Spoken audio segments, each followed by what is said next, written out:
قال اللہ تعالی یسقون من رحیق المختوم القرآن الرحیق المختوم رابطہ عالم اسلامی مکہ مکرمہ کے زیر اہتمام منعقدہ سیرت نگاری کے عالمی مقابلہ میں اول آنے والی عربی کتاب کا اردو ترجمہ و تصنیف مولانا صفی الرحمن مبارک پوری۔ نمبر 6 غزوہ نجد۔ غزوہ بنی نذیر میں کسی قربانی کے بغیر مسلمانوں کو شاندار کامیابی حاصل ہوئی۔ اس سے مدینہ میں قائم مسلمانوں کا اقتدار مضبوط ہو گیا اور منافقین پر بد دلی چھا گئی۔ اب انہیں کھل کر کچھ کرنے کی جرأت نہیں ہو رہی تھی۔ اس لیے رسول اللہ صلی اللہ علیہ وسلم ان بدوؤں کی خبر لینے کے لیے یکسو ہو گئے جنہوں نے احد کے بعد ہی سے مسلمانوں کو سخت مشکلات میں الجھا رکھا تھا اور نہایت ظالمانہ طریقے سے داعیان اسلام پر حملہ کر کے انہیں موت کے گھاٹ اتار چکے تھے، اور اب ان کی جرأت اس حد تک بڑھ گئی تھی کہ وہ مدینے پر چڑھائی کی سوچ رہے تھے۔ چنانچہ غزوہ بنو نذیر سے فارغ ہو کر رسول اللہ صلی اللہ علیہ وسلم ابھی ان بدوؤں کی تادیب کے لیے اٹھے بھی نہ تھے کہ آپ صلی اللہ علیہ وسلم کو اطلاع ملی کہ بنی غطفان کے 2 قبیلے بنو محارب اور بنو ثعلبہ لڑائی کے لیے بدوؤں اور اعرابیوں کی نفری فراہم کر رہے ہیں۔ اس خبر کے ملتے ہی نبی صلی اللہ علیہ وسلم نے نجد پر یلغار کا فیصلہ کیا اور صحرائے نجد میں دور تک گھستے چلے گئے، جس کا مقصد یہ تھا کہ ان سنگ دل بدوؤں پر خوف طاری ہو جائے اور دوبارہ مسلمانوں کے خلاف پہلے جیسی سنگین کارروائیوں کے اعادے کی جرأت نہ کریں۔ ادھر سرکش بدو جو لوٹ مار کی تیاریاں کر رہے تھے، مسلمانوں کی اس اچانک یلغار کی خبر سنتے ہی خوف زدہ ہو کر بھاگ کھڑے ہوئے اور پہاڑوں کی چوٹیوں میں جا دبکے۔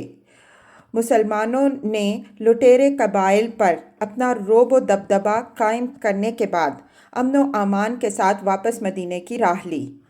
اہل سیر نے اس سلسلے میں ایک معین غزوے کا نام لیا ہے جو ربیع الاخر یا جمادی الاولیٰ سن 4 ہجری میں سرزمین نجد کے اندر پیش آیا تھا، اور وہ اسی غزوہ کو غزوہ ذات الرقاع قرار دیتے ہیں۔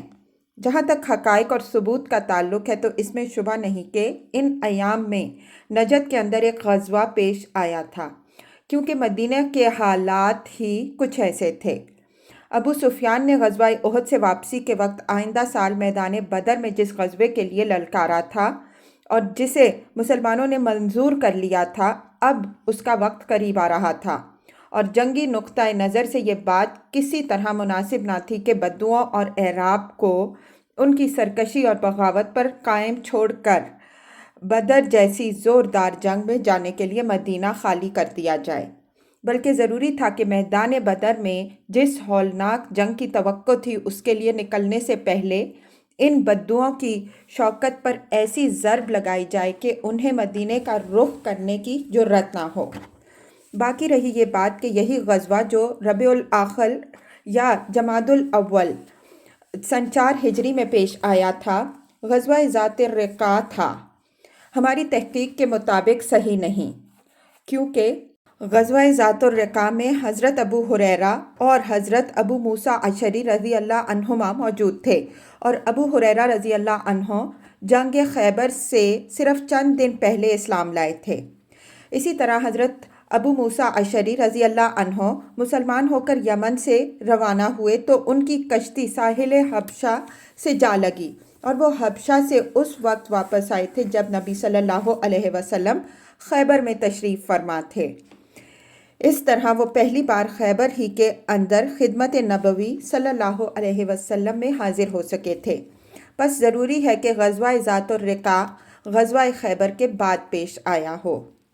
سن 4 ہجری کے ایک عرصہ بعد غزوہ ذات الرقاع کے پیش آنے کی ایک علامت یہ بھی ہے کہ نبی صلی اللہ علیہ وسلم نے غزوہ ذات الرقاع میں صلاۃ خوف پڑھی تھی، اور صلاۃ خوف پہل غزوہ اسفان میں پڑھی گئی تھی، اور اس میں کوئی اختلاف نہیں کہ غزوہ عصفان کا زمانہ غزوہ خندق کے بھی بعد کا ہے، جبکہ غزوہ خندق کا زمانہ سن 5 ہجری کے آخر میں ہے۔ در حقیقت غزوہ عصفان سفر حدیبیہ کا ایک ضمنی واقعہ تھا، اور سفر حدیبیہ سن 6 ہجری کے آخر میں پیش آیا تھا، جس سے واپس آ کر رسول اللہ صلی اللہ علیہ وسلم نے خیبر کی راہ لی تھی۔ اس لیے اس اعتبار سے بھی غزوہ ذات الرقاع کا زمانہ خیبر کے بعد ہی ثابت ہوتا ہے۔ نمبر 7، غزوہ بدر دوم۔ اعراب کی شوکت توڑ دینے اور بدوؤں کے شر سے مطمئن ہو جانے کے بعد مسلمانوں نے اپنے بڑے دشمن قریش سے جنگ کی تیاری شروع کر دی، کیونکہ سال تیزی سے ختم ہو رہا تھا اور احد کے موقع پر طے کیا ہوا وقت قریب آتا جا رہا تھا، اور محمد صلی اللہ علیہ وسلم اور اصحاب کرام رضی اللہ عنہم اجمعین کا فرض تھا کہ میدان کارزار میں ابو سفیان اور اس کی قوم سے 2 ہاتھ کرنے کے لیے نکلیں اور جنگ کی چکی اس حکمت کے ساتھ چلائیں کہ جو فریق زیادہ ہدایت یافتہ اور پائیدار بقا کا مستحق ہو، حالات کا رخ پوری طرح اس کے حق میں ہو جائے۔ چنانچہ شعبان سن 4 ہجری جنوری 626 عیسوی میں رسول اللہ صلی اللہ علیہ وسلم نے مدینہ کا انتظام حضرت عبداللہ بن رواحہ رضی اللہ عنہ کو سونپ کر اس طے شدہ جنگ کے لیے بدر کا رخ کیا۔ آپ صلی اللہ علیہ وسلم کے ہمراہ 1500 کی جمعیت اور 10 گھوڑے تھے۔ آپ صلی اللہ علیہ وسلم نے فوج کا علم حضرت علی رضی اللہ عنہ کو دیا اور بدر پہنچ کر مشرکین کے انتظار میں خیمہ زن ہو گئے۔ دوسری طرف ابو سفیان بھی 50 سواروں سمیت 2000 مشرکین کی جمعیت لے کر روانہ ہوا اور مکے سے ایک مرحلہ دور وادی مرہ زہران پہنچ کر مجنہ نام کے مشہور چشمے پر خیمہ زن ہوا، لیکن وہ مکہ ہی سے بوجھل اور بددل تھا، بار بار مسلمانوں کے ساتھ ہونے والی جنگ کا انجام سوچتا تھا اور رعب و ہیبت سے لرز اٹھتا تھا۔ مرہ زہران پہنچ کر اس کی ہمت جواب دے گئی اور وہ واپسی کے بہانے سوچنے لگا۔ آخر کار اپنے ساتھیوں سے کہا، قریش کے لوگوں، جنگ اس وقت موزوں ہوتی ہے جب شادابی اور ہریالی ہو کہ جانور بھی چر سکیں اور تم بھی دودھ پی سکو۔ اس وقت خشک سالی ہے، لہٰذا میں واپس جا رہا ہوں، تم بھی واپس چلے چلو۔ ایسا معلوم ہوتا ہے کہ سارے ہی لشکر کے اعصاب پر خوف و ہیبت سوار تھی، کیونکہ ابو سفیان کے اس مشورے پر کسی قسم کی مخالفت کے بغیر سب نے واپسی کی راہ لی اور کسی نے بھی سفر جاری رکھنے اور مسلمانوں سے جنگ لڑنے کی رائے نہ دی۔ ادھر مسلمانوں نے بدر میں 8 روز تک ٹھہر کر دشمن کا انتظار کیا اور اس دوران اپنا سامان تجارت بیچ کر 1 درہم کے 2 درہم بناتے رہے۔ اس کے بعد اس شان سے مدینہ واپس آئے کہ جنگ میں پیش قدمی ان کے ہاتھ آ چکی تھی، دلوں پر ان کی دھاک بیٹھ چکی تھی اور ماحول پر ان کی گرفت مضبوط ہو چکی تھی۔ یہ غزوہ بدر موعد، بدر ثانیہ، بدر آخر اور بدر صغریٰ کے ناموں سے معروف ہے۔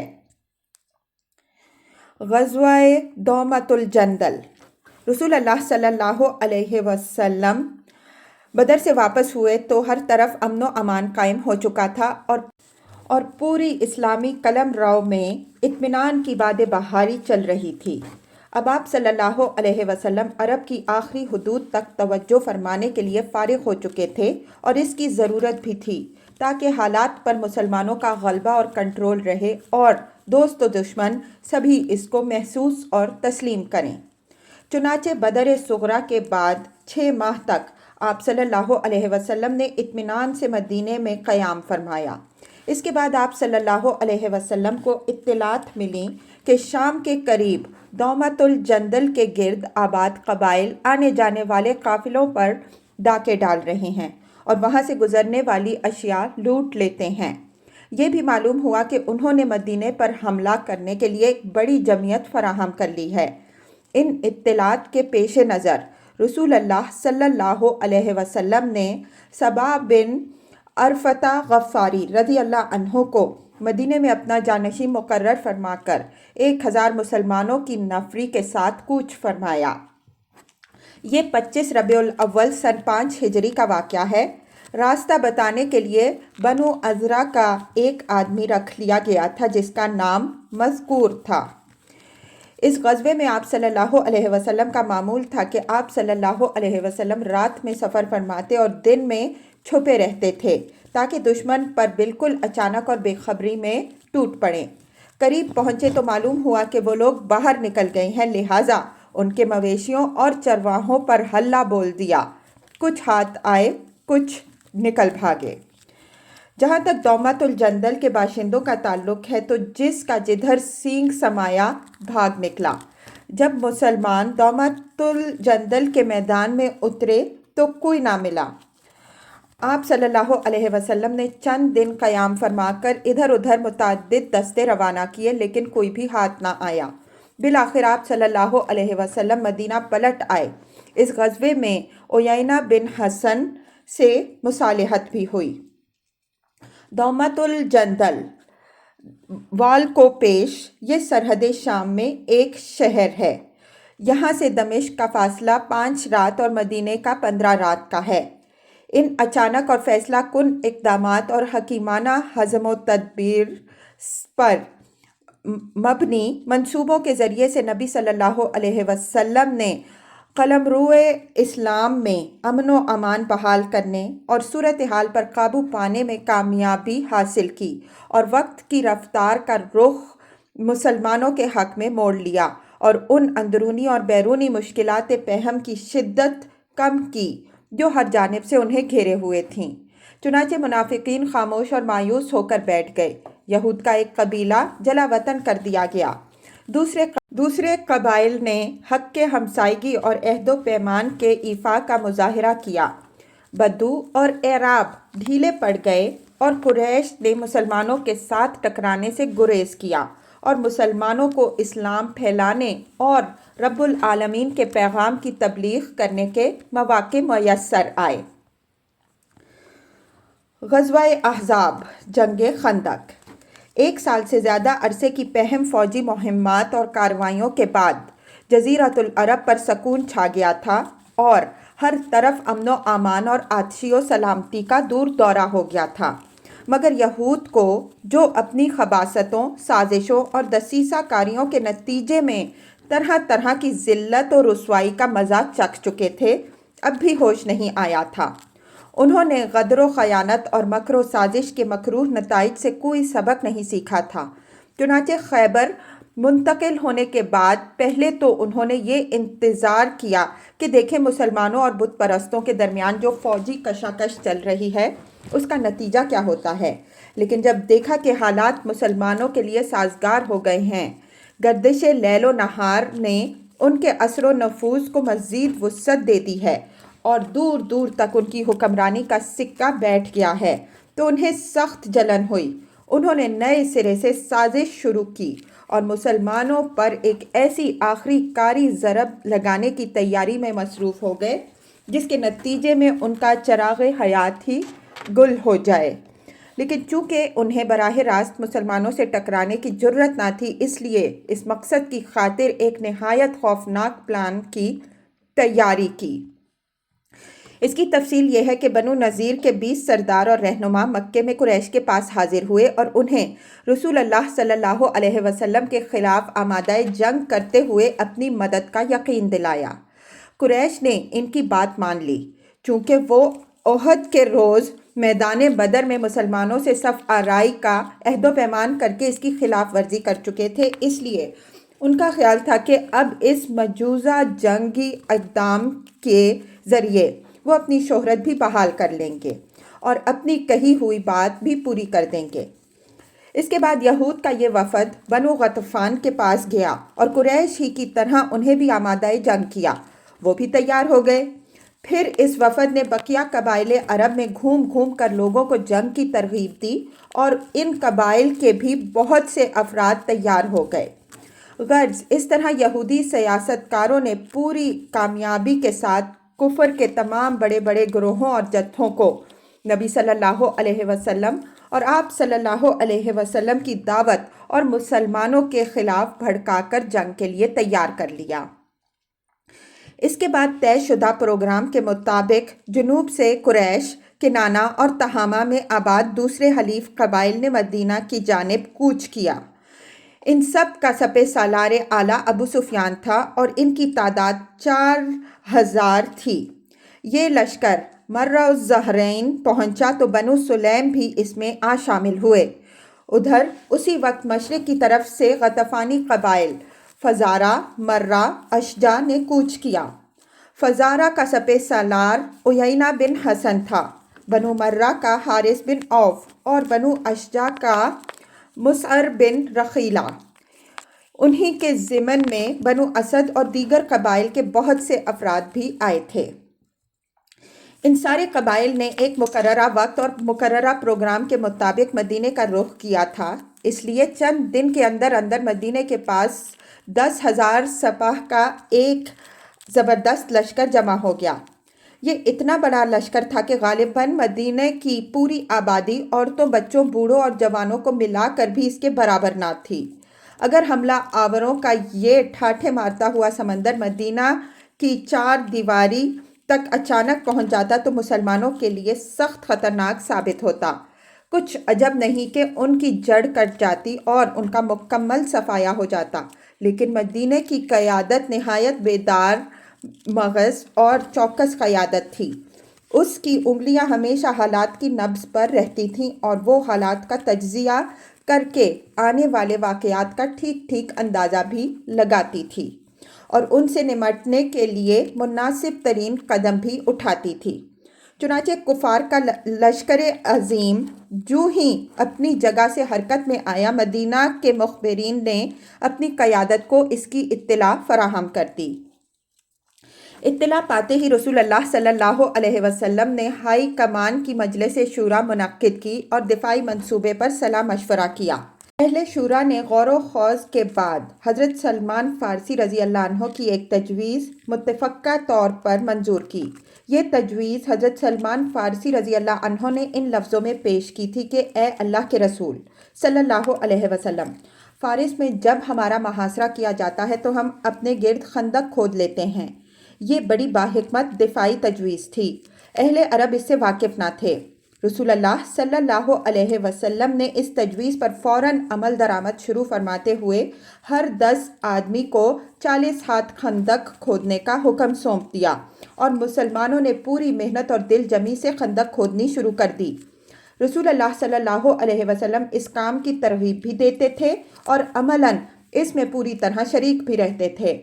چنانچہ صحیح بخاری میں حضرت سہل بن سعد رضی اللہ عنہ سے مروی ہے کہ ہم لوگ رسول اللہ صلی اللہ علیہ وسلم کے ساتھ خندق میں تھے، لوگ کھدائی کر رہے تھے اور ہم کندھوں پر مٹی ڈھو رہے تھے کہ اسی اثناء میں رسول اللہ صلی اللہ علیہ وسلم نے فرمایا: اللہم لا عیش الا العیش الآخرہ فاغفر للمہاجرین والانصار۔ اے اللہ، زندگی تو بس آخرت کی زندگی ہے، بس مہاجرین اور انصار کو بخش دے۔ ایک دوسری روایت میں حضرت انس رضی اللہ عنہ سے مروی ہے کہ رسول اللہ صلی اللہ علیہ وسلم خندق کی طرف تشریف لائے تو دیکھا کہ مہاجرین و انصار ایک ٹھنڈی صبح میں کھودنے کا کام کر رہے ہیں۔ ان کے پاس غلام نہ تھے کہ ان کے بجائے غلام یہ کام کر دیتے۔ آپ صلی اللہ علیہ وسلم نے ان کی مشقت اور بھوک دیکھ کر فرمایا: اللہم ان العیش عیش الآخرہ فاغفر للانصار والمہاجرہ۔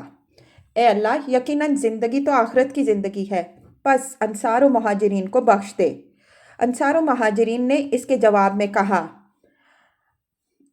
نحن الذی بایعوا محمدا علی الجہاد ما بقینا ابدا۔ ہم وہ ہیں کہ ہمیشہ ہم نے جب تک کہ باقی رہیں محمد صلی اللہ علیہ وسلم ان سے جہاد پر بیعت کی ہے۔ صحیح بخاری ہی میں ایک روایت حضرت برا بن عازب رضی اللہ عنہ سے بھی مروی ہے کہ میں نے رسول اللہ صلی اللہ علیہ وسلم کو دیکھا کہ آپ صلی اللہ علیہ وسلم خندق سے مٹی ڈھو رہے تھے، یہاں تک کہ غبار نے آپ صلی اللہ علیہ وسلم کے شکم کی جلد ڈھانک دی تھی۔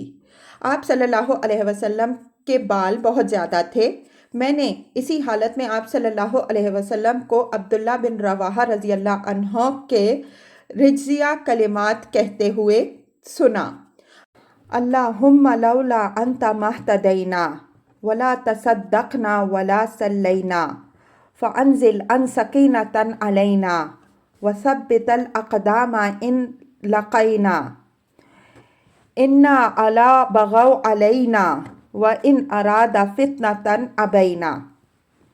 اے اللہ، اگر تو نہ ہوتا تو ہم ہدایت نہ پاتے، نہ صدقہ کرتے، نہ نماز پڑھتے، بس ہم پر سکینت نازل فرما، اور اگر ٹکراؤ ہو جائے تو ہمارے قدم ثابت رکھ۔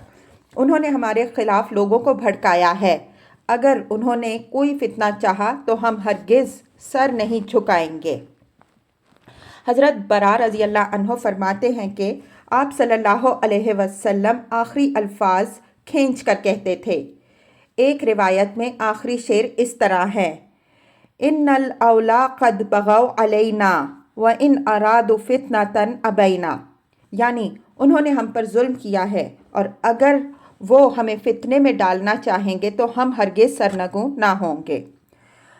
مسلمان ایک طرف اس گرم جوشی کے ساتھ کام کر رہے تھے تو دوسری طرف اتنی شدت کی بھوک برداشت کر رہے تھے کہ اس کے تصور سے کلیجہ شک ہو جاتا ہے۔ چنانچہ حضرت انس رضی اللہ عنہ کا بیان ہے کہ اہل خندق کے پاس 2 مٹھی جو لایا جاتا تھا اور بو دیتی ہوئی چکنائی کے ساتھ بنا کر لوگوں کے سامنے رکھ دیا جاتا تھا۔ لوگ بھوکے ہوتے تھے اور اس کا ذائقہ حلق کے لیے ناخوشگوار ہوتا تھا، اس سے بدبو اٹھ رہی ہوتی تھی۔ ابو طلحہ رضی اللہ عنہ کہتے ہیں کہ ہم نے رسول اللہ صلی اللہ علیہ وسلم سے بھوک کا شکوہ کیا اور اپنے شکم کھول کر ایک ایک پتھر دکھلایا تو رسول اللہ صلی اللہ علیہ وسلم نے اپنا شکم کھول کر 2 پتھر دکھلائے۔ خندق کی کھدائی کے دوران نبوت کی کئی نشانیاں بھی جلوہ فگن ہوئیں۔ صحیح بخاری کی روایت ہے کہ حضرت جابر بن عبداللہ رضی اللہ عنہ نے نبی صلی اللہ علیہ وسلم کے اندر سخت بھوک کے آثار دیکھے تو بکری کا ایک بچہ ذبح کیا اور ان کی بیوی نے 1 سا تقریباً 2.5 کلو جو پیسا ہوا۔ پھر رسول اللہ صلی اللہ علیہ وسلم سے رازداری کے ساتھ گزارش کی کہ اپنے چند رفقا کے ہمراہ تشریف لائیں، لیکن نبی صلی اللہ علیہ وسلم تمام اہل خندق کو، جن کی تعداد 1000 تھی، ہمراہ لے کر چل پڑے، اور سب لوگوں نے اسی ذرا جتنے کھانے سے شکم سیر ہو کر کھایا۔ پھر بھی گوشت کی ہانڈی اپنی حالت پر برقرار رہی اور بھری کی بھری جوش مارتی رہی، اور گوندھا ہوا آٹا اپنی حالت پر برقرار رہا، اس سے روٹی پکائی جاتی رہی۔ حضرت نعمان بن بشیر رضی اللہ عنہ کی بہن خندق کے پاس 2 مٹھی کھجور لے کر آئیں کہ ان کے بھائی اور ماموں کھا لیں، لیکن رسول اللہ صلی اللہ علیہ وسلم کے پاس سے گزریں تو آپ صلی اللہ علیہ وسلم نے ان سے وہ کھجوریں لے لیں اور ایک کپڑے کے اوپر بکھیر دیں، پھر اہل خندق کو دعوت دی۔ اہل خندق انہیں کھاتے گئے اور وہ بڑھتی گئیں، یہاں تک کہ سارے اہل خندق کھا کھا کر چلے گئے، اور کھجوریں تھیں کہ کپڑے کے کناروں سے باہر گر رہی تھیں۔ انہی ایام میں ان دونوں واقعات سے کہیں بڑھ کر ایک اور واقعہ پیش آیا جسے امام بخاری نے حضرت جابر بن عبداللہ رضی اللہ عنہ سے روایت کیا ہے۔ حضرت جابر رضی اللہ عنہ کا بیان ہے کہ ہم لوگ خندق کھود رہے تھے کہ ایک چٹان نما ٹکڑا آڑے آ گیا۔ لوگ نبی صلی اللہ علیہ وسلم کی خدمت میں حاضر ہوئے اور عرض کیا کہ یہ چٹان نما ٹکڑا خندق میں حائل ہو گیا ہے۔ آپ صلی اللہ علیہ وسلم نے فرمایا، میں اتر رہا ہوں۔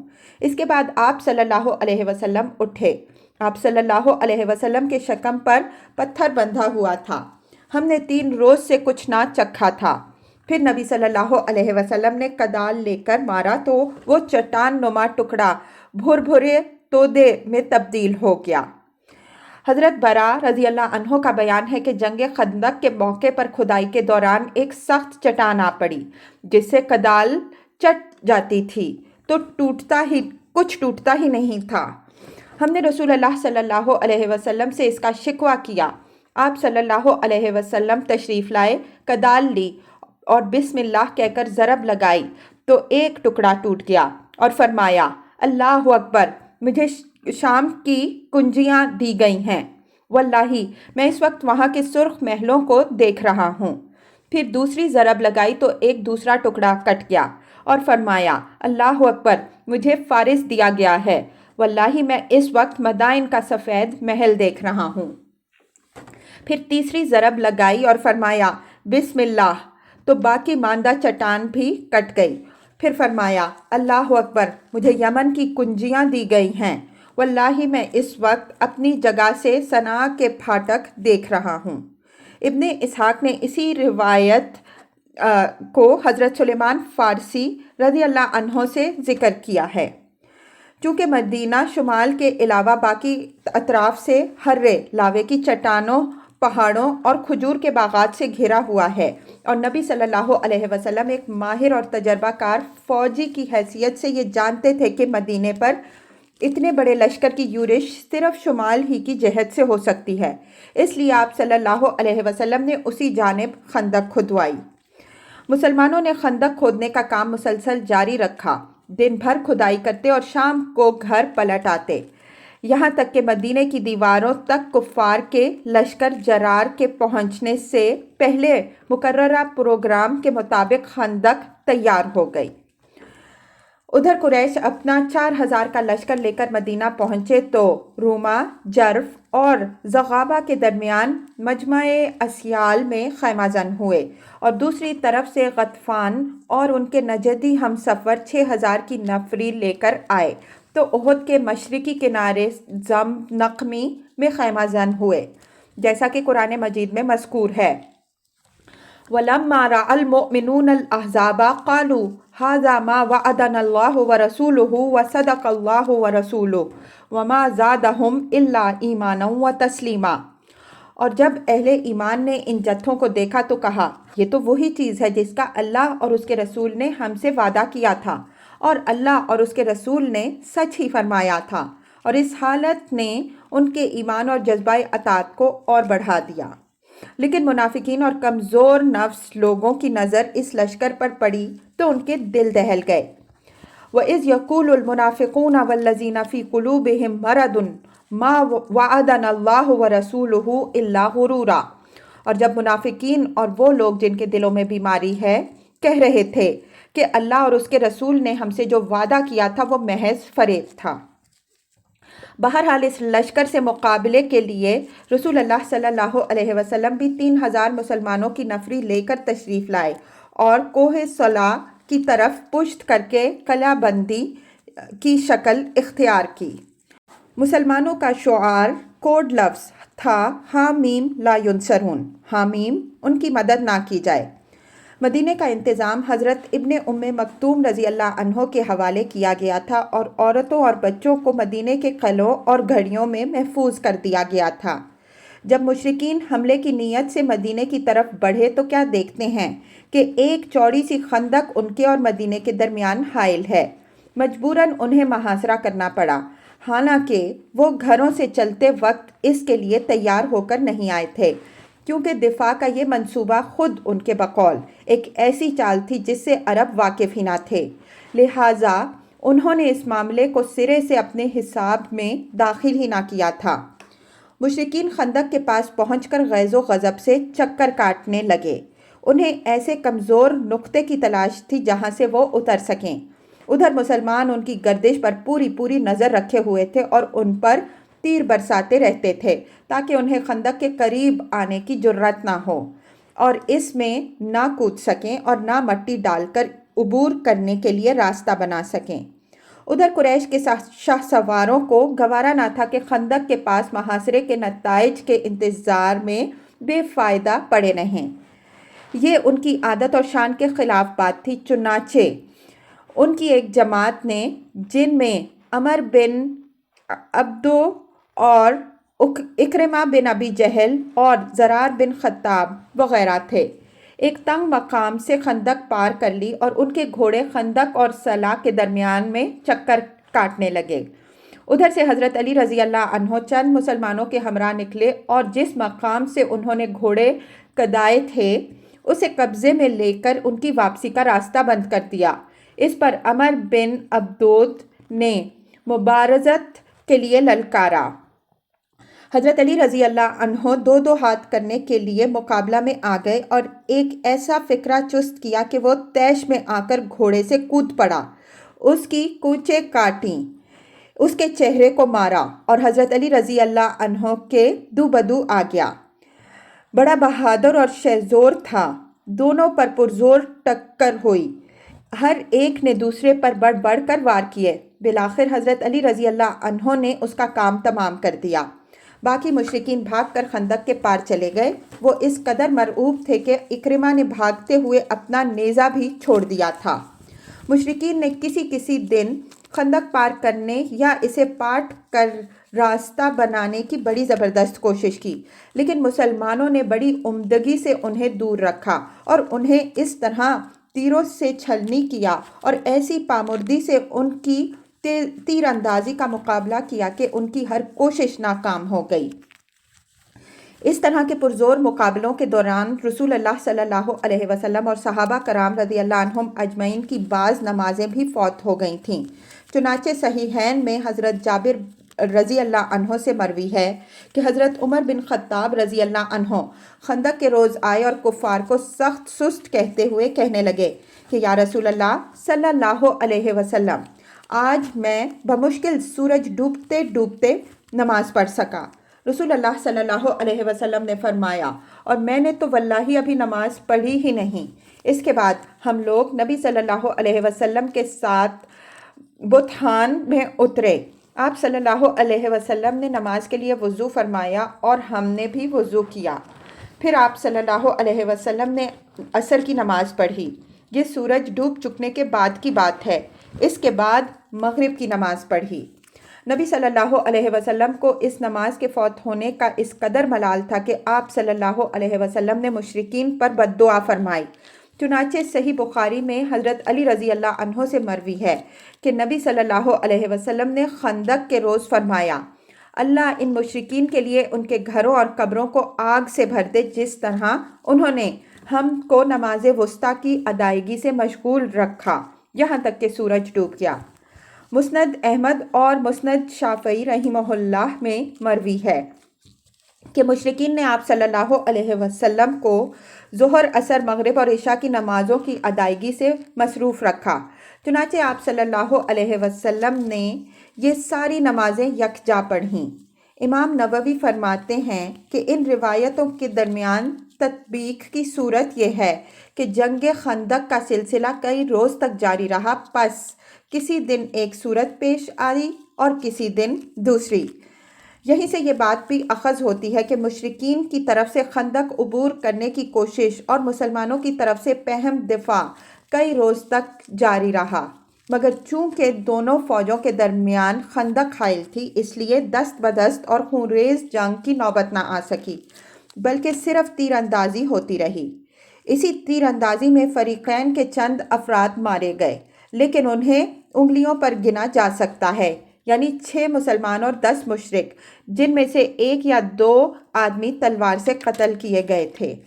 اسی تیر اندازی کے دوران حضرت سعد بن معاذ رضی اللہ عنہ کو بھی ایک تیر لگا، جس سے ان کے بازو کی بڑی رگ کٹ گئی۔ انہیں حبان بن ارقہ نامی ایک قریشی مشرک کا تیر لگا تھا۔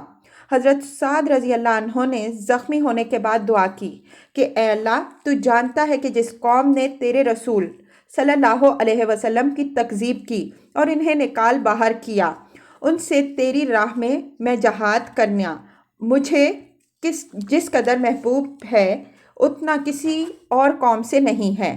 اے اللہ، میں سمجھتا ہوں کہ اب تو نے ہماری اور ان کی جنگ کو آخری مرحلے پر پہنچا دیا ہے، بس اگر قریش کی جنگ کچھ باقی رہ گئی ہے تو مجھے ان کے لیے باقی رکھ کہ میں ان سے تیری راہ میں جہاد کروں، اور اگر تو نے لڑائی ختم کر دی ہے تو اسی زخم کو جاری کر کے اسے میری موت کا سبب بنا دے۔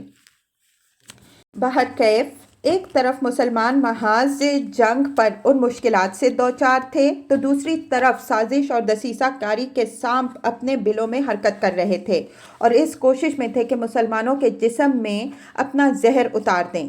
چنانچہ بنی نذیر کا مجرم اکبر حیی بن اخطب بنو قریظہ کے دیار میں آیا اور اس کے سردار کعب بن اسد قرظی کے پاس حاضر ہوا۔ یہ کعب بن اسد وہی شخص ہے جو بنو قریظہ کی طرف سے عہد و پیمان کرنے کا مجاز و مختار تھا، اور جس نے رسول اللہ صلی اللہ علیہ وسلم سے یہ معاہدہ کیا تھا کہ جنگ کے مواقع پر آپ صلی اللہ علیہ وسلم کی مدد کرے گا، جیسا کہ پچھلے صفحات میں گزر چکا ہے۔ ہویئی نے آ کر اس کے دروازے پر دستک دی تو اس نے دروازہ اندر سے بند کر لیا، مگر ہویئی اس سے ایسی باتیں کرتا رہا کہ آخر کار اس نے دروازہ کھول دیا۔ ہویئی نے کہا، اے کعب، میں تمہارے پاس ہمیشہ کی عزت اور فوجوں کا بحر بے کراں لے کر آیا ہوں۔ میں نے قریش کو اس کے سرداروں اور قائدین سمیت لا کر روما کے مجمع اسیال میں اتار دیا، اور بنو غطفان کو ان کے قائدین اور سرداروں سمیت احد کے پاس زمب نخبی میں خیمہ زن کر دیا۔ ان لوگوں نے مجھ سے عہد و پیمان کیا ہے کہ وہ محمد صلی اللہ علیہ وسلم اور اس کے ساتھیوں کا مکمل صفایا کیے بغیر نہ ٹلیں گے۔ کعب نے کہا، خدا کی قسم، تم میرے پاس ہمیشہ کی ذلت اور فوجوں کا برسا ہوا بادل لے کر آئے ہو جو صرف گرج چمک رہا ہے مگر اس میں کچھ رہ نہیں گیا ہے۔ ہویئی، تجھ پر افسوس، مجھے میرے حال پر چھوڑ دے۔ میں نے محمد صلی اللہ علیہ وسلم میں صدق و وفا کے سوا کچھ نہیں دیکھا ہے۔ مگر ہویئی اس کو فریب دہی سے اپنی بات منوانے کی کوشش کرتا رہا، یہاں تک کہ اسے رام ہی کر لیا۔ البتہ اسے اس مقصد کے لیے یہ عہد و پیمان کرنا پڑا کہ اگر قریش نے محمد صلی اللہ علیہ وسلم کو ختم کیے بغیر واپسی کی راہ لی تو میں بھی تمہارے ساتھ تمہارے قلعے میں داخل ہو جاؤں گا، پھر جو انجام تمہارا ہوگا وہی میرا بھی ہوگا۔ ہویئی کے اس پیمان وفا کے بعد کعب بن اسد نے رسول اللہ صلی اللہ علیہ وسلم سے کیا ہوا عہد توڑ دیا اور مسلمانوں کے ساتھ طے کی ہوئی ذمہ داریوں سے بری ہو کر ان کے خلاف مشرکین کی جانب سے جنگ میں شریک ہو گیا۔ اس کے بعد قریظہ کے یہود عملی طور پر جنگی کارروائیوں میں مصروف ہو گئے۔ ابن اسحاق کا بیان ہے کہ حضرت صفیہ بنت عبد المطلب رضی اللہ عنہا حضرت حسان بن ثابت رضی اللہ عنہ کے فار نامی قلعے کے اندر تھیں۔ حضرت حسان رضی اللہ عنہ عورتوں اور بچوں کے ساتھ وہیں تھے۔ حضرت صفیہ رضی اللہ عنہا کہتی ہیں کہ ہمارے پاس سے ایک یہودی گزرا اور قلعے کا چکر کاٹنے لگا۔ یہ اس وقت کی بات ہے جب بنو قریظہ رسول اللہ صلی اللہ علیہ وسلم سے کیا ہوا عہد و پیمان توڑ کر آپ صلی اللہ علیہ وسلم سے برسر پیکار ہو چکے تھے، اور ہمارے اور ان کے درمیان کوئی نہ تھا جو ہمارا دفاع کرتا۔ رسول اللہ صلی اللہ علیہ وسلم مسلمانوں سمیت دشمن کے بالمقابل پھنسے ہوئے تھے۔ اگر ہم پر کوئی حملہ آور ہو جاتا تو آپ صلی اللہ علیہ وسلم انہیں چھوڑ کر آ نہیں سکتے تھے۔ اس لیے میں نے کہا، اے حسان، یہ یہودی جیسا کہ آپ دیکھ رہے ہیں قلعے کا چکر لگا رہا ہے، اور مجھے خدا کی قسم اندیشہ ہے کہ یہ باقی یہود کو بھی ہماری کمزوری سے آگاہ کر دے گا۔ ادھر رسول اللہ صلی اللہ علیہ وسلم اور صحابہ کرام رضی اللہ عنہم اجمعین اس طرح پھنسے ہوئے تھے کہ ہماری مدد کو آ نہیں سکتے، لہٰذا آپ جائیے اور اسے قتل کر دیجیے۔ حضرت حسان رضی اللہ عنہ نے کہا، واللہ آپ جانتی ہیں کہ میں اس کام کا آدمی نہیں۔ حضرت صفیہ رضی اللہ عنہا کہتی ہیں، اب میں نے خود اپنی کمر باندھی، پھر ستون کی ایک لکڑی لی اور اس کے بعد قلعے سے اتر کر اس یہودی کے پاس پہنچی اور لکڑی سے مار مار کر اس کا خاتمہ کر دیا۔ اس کے بعد قلعے میں واپس آئی اور حسان سے کہا، جائیے اس کا ہتھیار اور اسباب اتار لیجئے، چونکہ وہ مرد ہے اس لیے میں اس کے ہتھیار نہیں اتار سکتی۔ حسان رضی اللہ عنہ نے کہا، مجھے اس کے ہتھیار اور سامان کی کوئی ضرورت نہیں۔ حقیقت یہ ہے کہ مسلمان بچوں اور عورتوں کی حفاظت پر رسول اللہ صلی اللہ علیہ وسلم کی پھوپھی کے اس جانباز کارنامے کا بڑا گہرا اور اچھا اثر پڑا۔ اس کارروائی سے غالباً یہود نے سمجھا کہ ان قلعوں اور گڑھیوں میں بھی مسلمانوں کا حفاظتی لشکر موجود ہے، حالانکہ وہاں کوئی لشکر نہ تھا۔ اسی لیے یہود کو دوبارہ اس قسم کی جرأت نہ ہوئی۔ البتہ وہ بت پرست حملہ آوروں کے ساتھ اپنے اتحاد و انضمام کا عملی ثبوت پیش کرنے کے لیے انہیں مسلسل رسد پہنچاتے رہے، حتیٰ کہ مسلمانوں نے ان کی رسد کے 20 اونٹ پر قبضہ بھی کر لیا۔